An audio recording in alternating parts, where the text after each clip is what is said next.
These are non-mainstream teams that we like or like watching or think can go far. Just giving three shout outs to some teams that aren't really talked about in the college basketball circulation, or teams that might be hated on a little bit too much, or a team that we think could go far in the tournament that nobody's really talking about. I released a short of this the other day, which some of you saw. So I'll start off. You know, Obviously these are going to be a little controversial, right? But my first team that I'm linking onto, and I will say there are 364 teams in college basketball. Um, I think we can say we're a pro more than one team podcast. It's not like a relationship where you just meant to be with like one person and stuff like that. You can dabble with some other teams. I feel. Um, Obviously, you got your main team, but you got the side teams too. You um, and one of my side teams this year is Texas A&M, Gig'em Aggies, 12th man. I know the sixth man, I guess, is the college basketball equivalent. I think everybody's hating on the Aggies a little too much, man. You know, they just beat Texas Tech the other day. And I put out that short before then. Even till the wheels fall off, I'm riding with the maroon and white, man. Wade Taylor, I think Zach said the other day, he's the most overrated superstar in college basketball. But I feel as if a lot of people kind of especially in the college basketball space, recognize that and say it a lot. Like, oh, he's an inefficient shot chucker. Well, he's my inefficient shot chucker. And I just like how the pressure they have on defense. I think, Zach, you said they were like a great value Houston. Hey, great value is a good brand, I think. Great value, not as Maybe Walmart brand. We'll go Walmart brand. yeah, Walmart, Dollar store. dollar store. The dollar store can be fine to visit, once in a while. You get Yeah. some supplies from there. You can't get like your top of the line stuff, but hey, You I can think find this Wade team. Taylor. Yeah, Wade Taylor. I like him. He just shoots everything, and he misses a lot. But I feel as if he's just better for the team than like a guy like Caleb Love is, even though there's not a lot of difference between the two. And one thing that I really noticed from their games is just how they get on the glass, man. They've done their Cliff Warrior rebounding drills. Buzz Williams probably has them doing those every day in practice in College Station, and they're really good on the glass. A few guys I want to shout out: Solomon Washington, Pharrell Payne, Manny Obaseki, another big guard. Um, and also like former Xavier player, it's CJ Wilcher, comes off the bench and just shoots a bunch of threes and then leaves the game. Like, we could all use one of those guys on the team. You know what? Texas A&M, Aggies fans, I hope you accept me into your community for this year. I'll probably be out next year, but for 2024-25, I'm one of you all. So, Vlad, let's kick it to you next. What is a college basketball team that you like and believe in? Well, I'll start this by saying that my teams probably won't be as sicko as like Zach's, just because Zach is like the college basketball guy. Yes, yes. I'm not on that level. And for any Indiana friends listening, no, the Hoosiers are not going to be on this list. I'd say my first team, it's basically more off the fact that I wasn't expecting as much from them coming into the year. I like Dayton. I know they're 5-1 and they're like they're a good team. I just really wasn't expecting it. Part of it comes from the fact it was a scrimmage. Xavier beat the brakes off of them in a scrimmage, and I was like, yeah, these guys are not good. But they ended up barely losing to North Carolina, beat UConn. I like Nate Santos. Ed Key's good. Malachi Smith's good. Posh Alexander off the bench is a good guy to have come off the bench. So I think they're a pretty well-rounded team, and they're fun to watch. So as much as I don't really like Dayton, like I will say that I like them for this year. Nice. That's a good shout. All right, Zach. This is what we've all came here for. What's the team? Well, first of all, I'll say I agree with Vlad. I think Dayton. I like Dayton a lot too. They play UC in 10 days, I think, next Saturday or Friday, next Friday. So I guess we'll see. That should be a good matchup. Yeah, Dayton's a good call. I could go a couple different ways with this. I definitely got a few. Should I mention a few and then maybe break down like one? Yeah, you can give some honorable mentions, Okay, but just, you gotta break it down to 3. I think. To 3? Yeah. So we're just going one by one here. Oh, we're each doing 3?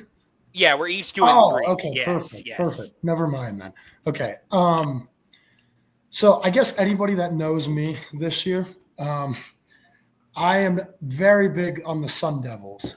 Arizona State is my squad this year. Yeah. I don't know. They just they have it. Shout out our guy, Josh. He put us on the Sun Devils this year before the season. He did the Big 12 preview with me, and he pointed out that the Sun Devils are kind of gross.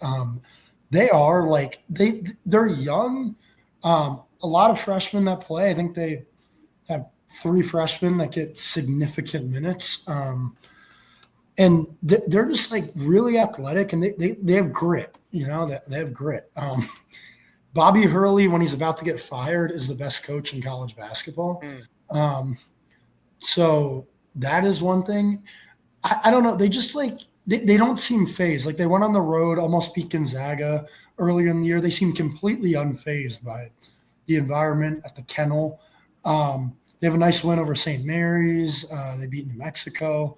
Also one of my previously favorite teams. They've kind of fallen off. They had a very nice win over Grand Canyon that was pretty much the crowd was a very pro Grand Canyon crowd in Phoenix.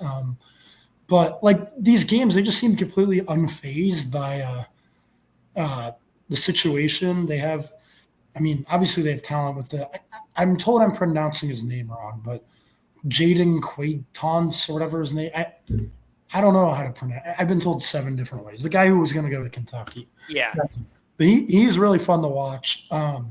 He's good. BJ Freeman, may know him. He was from a Horizon League guy at Milwaukee in the past.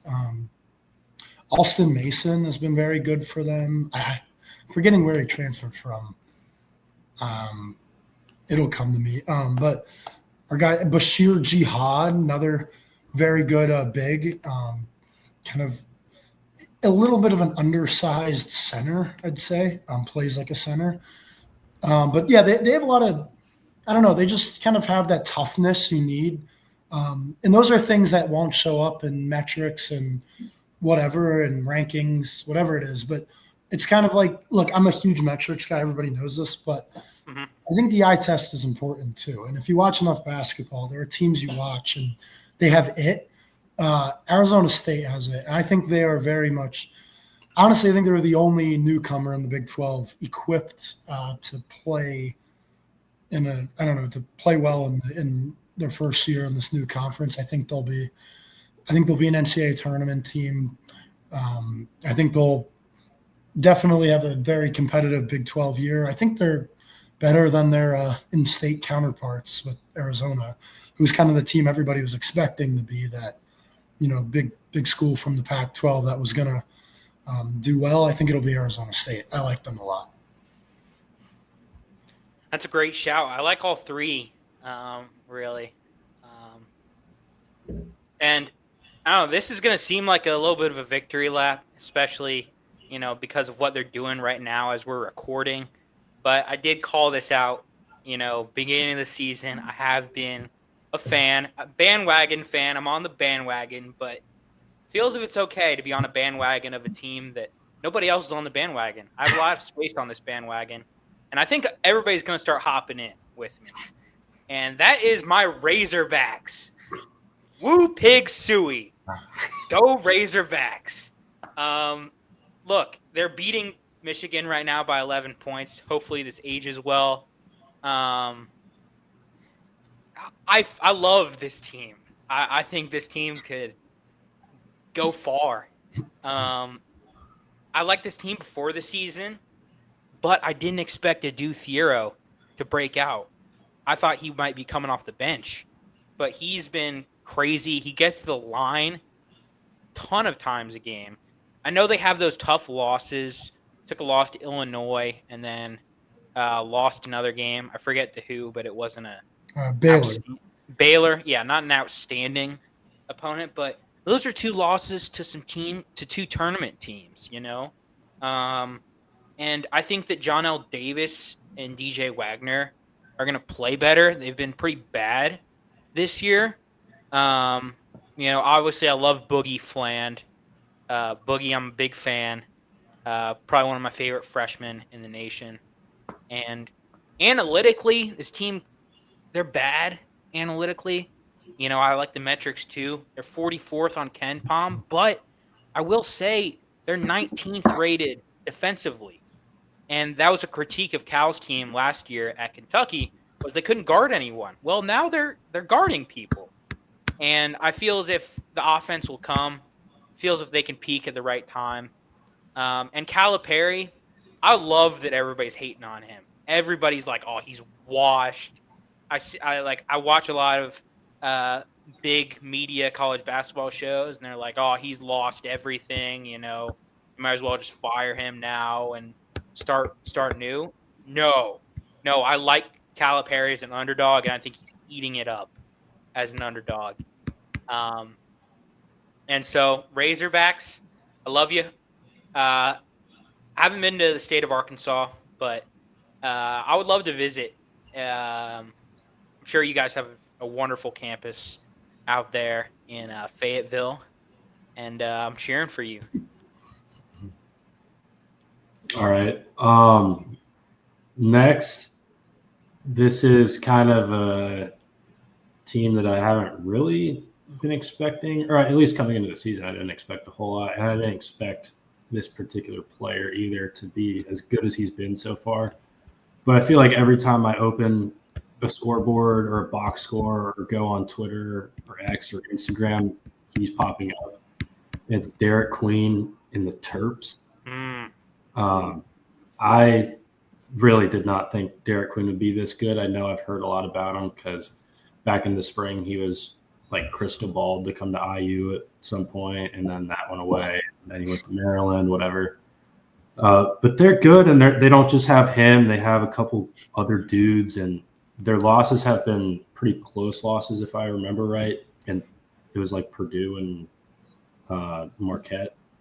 So I like the Terps, especially in the Big Ten. As that great as someone who watched 2 really bad Big Ten teams last night play, that being Minnesota and IU. But yeah, I like the Terps. Yeah, I it's a good call on Maryland. Derek Queen is a beast, by the way. He is. Yeah.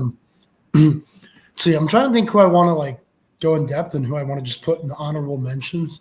I think I'll go a little bit more off the grid because I want to mention Oregon, UCLA. I'm very high on those teams. St. John's. Yeah. St. John's I like a lot. Baylor I like a lot in the long run. But I think, a lot of people know about those teams. So I'll kind of go a little bit more off the grid, really off the grid with this one. I like UC San Diego. I've watched them play a few times. Not San Diego, not San Diego State, UC San Diego. It's different. It's different. The Tritons, okay? Relatively new D1 school. I think this is their first year eligible for the NCAA tournament. And this will be my first of 2 Big West schools I'll mention. They are in the top 90 of KenPom. I think they're 88th in KenPom, which doesn't sound crazy, but that is kind of insane for a Big West school in their 5th year of eligibility, or in their 5th year in D1, first year of eligibility. I watched them play a pretty big game against UC Santa Barbara on the road.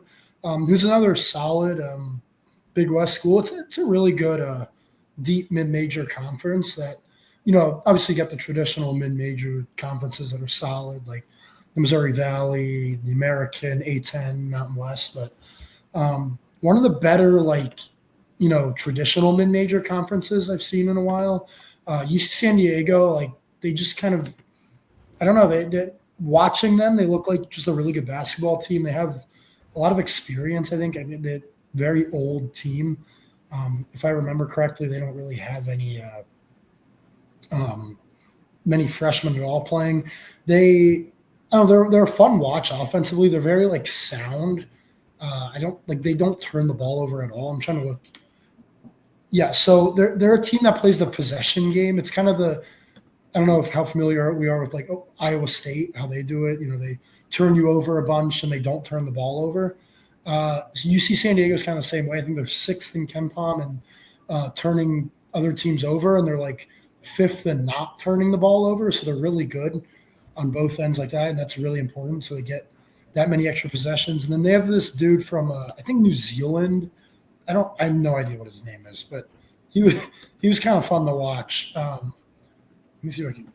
Oh yeah, here his name is Ani Waniwa Tate Jones, but he was fun. He was fun, and then they had this shot chucking dude who just takes a bunch of threes. He kind of plays with the ball in his hands a lot. Tyler McGee, I think his name is.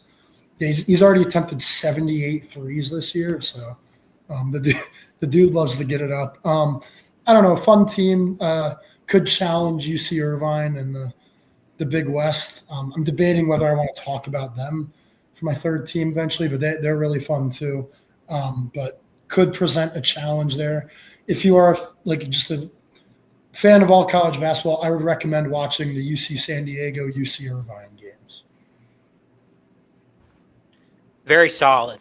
I really like this. And for people who don't know, and I guess everybody doesn't know here, but this is the most impressive thing I've ever seen. Went through all of the obscure Big One teams, and Zach was able to name every single mascot correctly. I'll give a couple of notable ones. Got the University of Texas Rio Grande Valley Vaqueros. We got that one right. And many more he got correct. Just those new number one teams or first year teams. Got to give a shout out to the Mercyhurst Lakers. My grandma went there when it was an all women's school a long time ago, and now they're in Division I basketball. So shout out to the Mercyhurst Lakers. Would love to see you in the first four sometime in Dayton. A couple of other honorable mentions that I'll go with. Penn State. I know they lost to Rutgers tonight, but I really liked what I saw out of them in that Purdue game. Really like Ace Baldwin.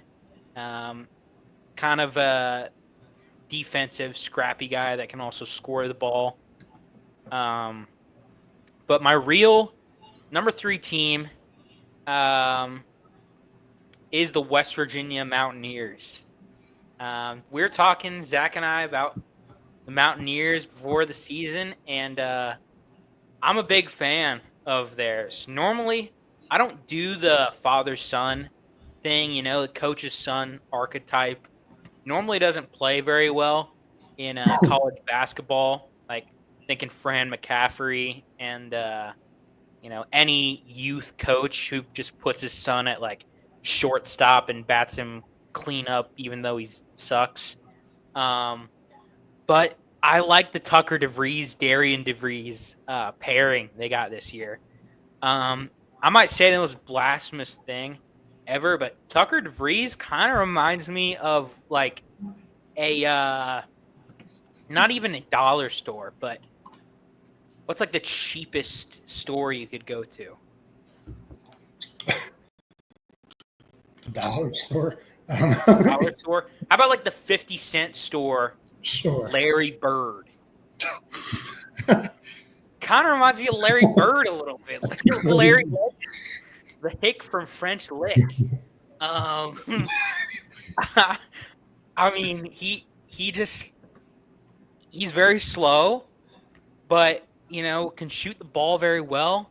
Got that turnaround jumper, and obviously Javon Small is a beast at point. He's big point guard. Can get downhill. Torched Gonzaga in that game.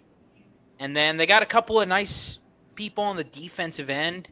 That Illinois team last year was really good, and they had a couple of guys that redshirted because they just weren't good enough to get playing time over guys like Terrence Shannon and Marcus Damask. And these two guys are Amani Hansberry and Sincere Harris, two guys that came to West Virginia and are now in the starting lineup and playing well. So while I don't think they're going to win the Big 12, I could see them winning a tournament game come March. I think you might be the first person that's compared Tucker to Larry Bird, but I love it. Hey, I 50-cent store. I don't mean to disrespect the legend Larry Bird, but shout out to Terre Haute, Indiana. Terre Haute, man. All right. My last team is kind of a funny one. It's not a team that I'm like, oh, like they could make the tournament or they're good. But I'm going to preface this by saying that in Zach's basketball club, I previewed the Big East, and I made a tier list of the teams that I thought like how they were going to be ranked for this season. And this team that I'm talking about had their own tier at the very bottom. Well, it turns out that they're not the worst team in the Big East. Seton Hall, in my opinion, is very much worse. So shout out to DePaul. I think DePaul didn't really have any expectation, but is that game still going on with Providence right now? Yeah, they're down 3 in overtime with 35 seconds. Okay. They're playing Providence competitively. I don't think I would have bet on that entering the season. Also want to give a shout to Jacob Meyer. He is a local Northern Kentucky guy. I want to say he's their leading scorer this year. He came from, I want to say Coastal, but the dude can score. So shout out to Jacob Meyer, shout out to DePaul. Not saying they're making the tournament or anything like that, but from their expectations, I think it's somewhat of a surprise. I like that. Yeah, they're about to lose, but it's okay. I don't know where to go with this last one. There's like so many teams that I'm very high on. I think deserve some love. I don't know to name it. Like UC Irvine is far and away the best like true mid-major team in the country. I think they're a top 30-ish team in the country. That's how good they are. And I don't know what kind of seed they're going to get in the tournament, but if they're a double-digit seed, scream and cry if you see them in your bracket in the first round or second round of the NCAA tournament, because that team is just very long, athletic, defends well. Not a team you want to see that's going to almost assuredly be underseeded. So just wanted to throw them out there. Vanderbilt has been really good this year. I wanted to talk about them too, but I think maybe with the final one, I'll go. I guess nobody's really talked about them. I think Drake's gotten a lot of the attention in the Valley, but I still think Bradley is right there, in my opinion. I know they lost our guy Connor Hickman to UC. He was kind of their go-to guy, but they had a tough loss to Wazoo earlier in the year. I think they lost by almost 20, and it kind of was, maybe they're not very good. But Wazoo has actually turned out to be pretty good. I think they went on the road and beat both Nevada and Boise in the last week-ish. So that's, probably a quad one loss, so it's nothing to be ashamed of. And they've looked really good since then. They haven't beaten any great teams, but they've beaten some good teams, like other solid mid majors. Like I know they beat Wright State, Middle Tennessee, SIU, Texas State, all like good mid major teams. Teams in the 100s in most metrics. But they are a lot of fun to watch offensively if you get the chance to watch them run some sets. Brian Wardle is I think he's been there for quite a few years now. I don't think it's been a while, but he has a lot. He always does a really good job of putting together solid offense and they have a little bit lower defensive efficiency this year than usual, which is a little odd. But they're actually number one in the country right now in effective field goal percentage, and they're the best 3-point shooting team in the country. So that's kind of one of those teams, like if they get hot at the right time, if they were to, win the Valley, get into the tournament, one of those teams that I don't think you'd want to see in March. Kind of like, if you've known me for a while, I used to love those South Dakota State teams when picking brackets. They remind me a lot of those South Dakota State teams, the way they take a bunch of threes and make a bunch of threes. They put up points. We'd like to see a little bit more on the defensive end from them, but they're definitely a team to monitor, especially if I still think Drake is probably the slight favorite. They've looked really good so far, but I think Bradley, I know they were the preseason heavy favorite, but I still think Bradley is right there. We've kind of forgotten about them for no reason. Yeah. Shout out Peoria, Illinois, where Bradley is. Yeah, that was a good segment. Let us know any basketball teams that you guys believe in can go far.